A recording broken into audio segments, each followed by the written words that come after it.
歡迎大家收聽緊急聯絡唔得人，我係今日嘅主持人喜羊羊。大家好，我係暖洋洋。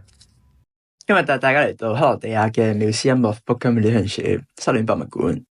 OK，A0 嘅師兄聽到呢度可以走先。咪住，唔係淨係得分手先叫 Broken Relationship 噶嘛？破裂嘅友情或者親情同樣適用，所以呢個博物館又名關係破裂博物館。呢個博物館係由當地嘅一對藝術家戀人喺分手之後突發奇想，開始收集喺呢段戀情入面有紀念價值嘅物品，將有關分手嘅故事同物品一同向公眾展示。啱啱開始嗰陣，佢哋只係喺克羅地亞嘅藝術節擺放分手嘅藝術裝置。後嚟佢哋更加邀請朋友捐贈類似物品，直到2010年，佢哋成立咗 Museum of Broken Relationship， 同時亦都係當地第一座私人博物館啦。聽講展藏有超過3600件，而且展藏嘅數目仲會不斷增加添。因為博物館會開放俾世界各地唔同嘅人捐獻展品，再篩選捐獻者嘅故事展出，我都有貢獻一份情落去噶。講到呢個博物館就巴閉啦。作為歐洲年度博物館獎得主，我哋唔單止可以透過了解館入面其他人嘅故事，同自己經驗產生共鳴，更加可以接觸到世界各地唔同嘅感情故事，開波眼界啊！同埋認真講呢，我覺得個館都幾 impressive 下，因為每睇到一件展品呢，心入面都響咗一下。乜原來呢啲嘢都可以擺落博物館做展品嘅。當住一直以為博物館擺嘅嘢都係啲貴嘢，有少少顛覆咗我對於博物館嘅認知。不過展品嘅價值都係人類賦予嘅，每個展品都有佢嘅故事，呢度只有你諗唔到嘅，冇你搵唔到嘅。譬如話手扣啊、溫度計啊，我記得我對個溫度計最有印象，非常有共鳴。點解咧，兄弟？點解對個溫度計有共鳴咧？嗰個溫度計咧，個設計好得意啊！懷疑係加利略抌一啲波波落去，嗰啲波波咧沉喺個底度咧，同我之前沉人哋船一模一樣嘅。你咪玩啦！呢件展品係關於一個有溫度嘅校園純愛故事噶，同你啲渣男點可以相提並論啦？故事嘅女主角同其他情竇初開嘅女仔一樣，對愛情充滿幻想，於是佢就列出咗佢嘅擇偶條件啦。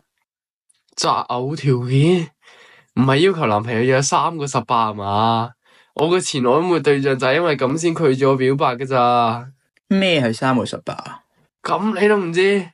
咪18歲180高，最後一個都係18cm，好低俗啊你！話時話你邊度唔達標啊？講笑，話明純愛故事，人哋邊有你諗得咁膚淺啊？之後又真係俾個女仔揾到一個符合晒咁多條件嘅男仔喎，好快佢就墮入愛河。跟住喺度拍拖嘅第6個月，女主角生日，男仔竟然送咗個伽利略溫度計俾佢，個女仔恰住要炒嘅，最後個女仔好嬲就飛咗佢啦。個男仔咧係咪希望同女朋友相處嘅時候，將個溫度計放喺佢哋中間，量度一下佢哋嘅感情有冇升溫啊？可能佢覺得個女朋友性格太火爆啦，想佢 cool down下。個女仔又覺得個男仔串緊佢，一怒之下咪講分手咯。總之啲直男行為就非常 perfect 啦，唔建議各位聽眾模仿啦。如果唔係，你女朋友就禮手拎個大斧頭劈開10件8件啦。哇！講起斧頭，我喺個博物館見到個斧頭嗰下真係有少少 PTSD。嗱，呢件展品叫做 NXS， 中文係前豆腐。前豆腐？乜豆腐要分前後嘅咩？女朋友都有分前後啦，你唔好嚟站亂歌病先。我講翻個故仔先。一個男仔同女朋友同居咗無耐，就去咗美國出 trip 啦。喺機場度，個女仔就喊住話 ：BB， 我每一日都會超級掛住你噶。點知翻到嚟，喂，等陣，呢個我熟。我哋分手啦，我中意咗第二個啊。佢俾到你俾唔到嘅嘢啊，係咪咁樣啊？只可以講愛唔會消失，只會轉移啊。佢轉頭同新歡一齊 happy holiday 啦，結果喺個 apartment 剩低一堆同居嘅家私，於是就買咗把斧頭，14日一日劈一件。佢係咁講嘅：間房堆得越多劈爛咗嘅家私，就越近佢靈魂嘅樣，就覺得越舒服。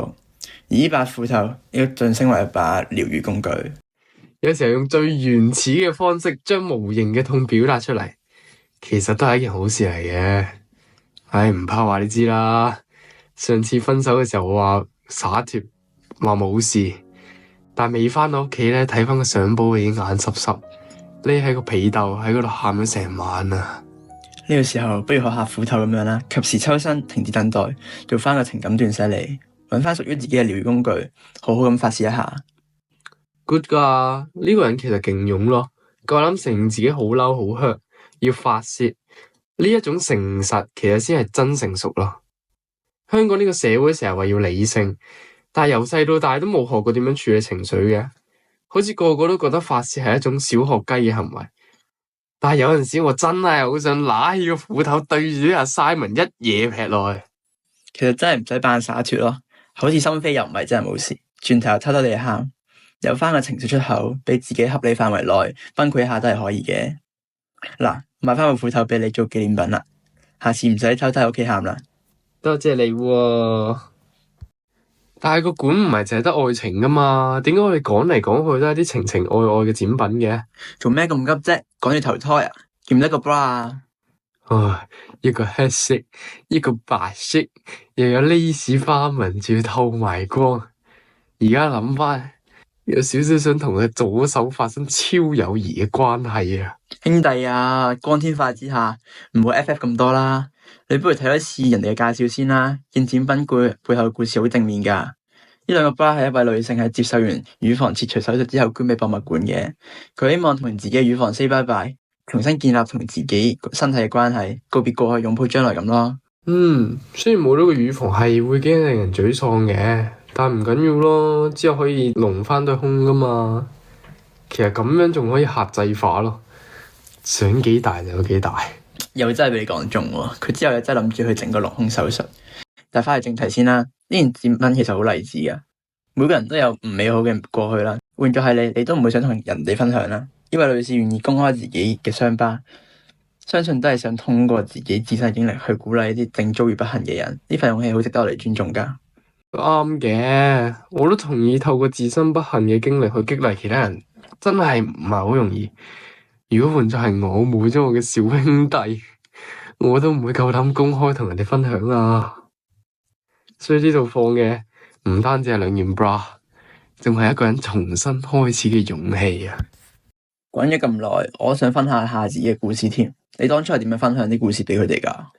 我當初係透過佢哋官網嘅一個分享功能，填咗份 form，share 下呢個故事嘅名、日期、有關物品嘅相、一啲故事細節。你甚至可以將呢段故事先 lock 住佢先，去到你想公開嘅時候先公開俾大家睇。填完份 form 就 OK 噶啦。哦，咁其實都幾方便喎。但係我覺得除咗網上睇人哋分享或者分享自己嘅 broken relationship 之外，有機會嘅話，大家都可以去親身去現場參觀，絕對值回票價。所有經歷嘅愛，無論好壞，都值得被記住、被收藏。所以如果你都有一件承藏住故事嘅物品，無論係咪好普通嘅日常用品，定係充滿住紀念價值嘅信物，都歡迎你捐俾博物館噶，俾下一個心痛嘅參觀者知道佢唔係孤單。係啊，喜羊羊，你之前嗰啲感情遺物仲喺咩度啊？快啲搵出嚟捐咗佢啦！即係嗰啲情信啊、情侶首飾啊、名牌香水啊、情侶裝、公仔機夾出嚟嗰啲公仔扭蛋，差啲唔記得錄音都可以 display 嘅。你嗰啲 BB 好掛住你啊，都可以。你夠啦，你唔好再傷害弱小嘅心靈啦。唔通我上個禮拜偷偷寄咗幾件又話你知咩？咩話？你都寄咗一份過去？咁睇嚟我要飛過去再睇多次個館啦。但係其實呢個館呢個佈局對我嚟講都幾吸引咯，因為佢唔係一眼就睇晒啲展品，你係要自己一步一步去探索，去再發掘。同埋呢，佢嗰啲展品呢係包括埋觸覺同埋聽覺嘅體驗，呢啲多感官嘅體驗，我覺得都幾有趣。如果要我再去多次，我都係幾願意去嘅。都真係幾值得再去一次噶。不過你因住啲啊，小心 relationship 有 broken， 銀包有 broken 啊。講到 broken， 其實都有少少嘢想分享。第一次睇到佢名嘅時候，覺得好矛盾。broken 即係斷開咗嘅關係，完結咗嘅過去。但繆斯人就係不忘過去，喺未來繼續展現。但後尾睇完個展覽之後，我哋轉咗個睇法，其實過去從未過去，佢只係另一種形式存在緊。而博物館都好似咁樣，好多歷史情感已經過去，但係佢影響唔會消失。博物館用一件嘅展品，一個個故事，我哋可以觸摸、感受、思考。真正嘅 move on， 可能從來都唔係抹殺過去，而係學識同過去共存，從中成長一個新嘅自己。博物館教我哋嘅係結束，不過係另一個形態嘅開始。聽到呢度朋友，仲快啲訂張機票嚟克羅地亞失戀博物館，睇認唔認得出喜羊羊嗰啲展品啦。不過話係說，其實你失去咗啲咩呢？我啲頭髮咯，睇唔出咩？而家呢頂假髮嚟嘅喎。唉，我哋都費事，我哋填翻張 form 先。各位聽眾，我哋下次再見啦，拜拜。明明分開，為何打這號碼？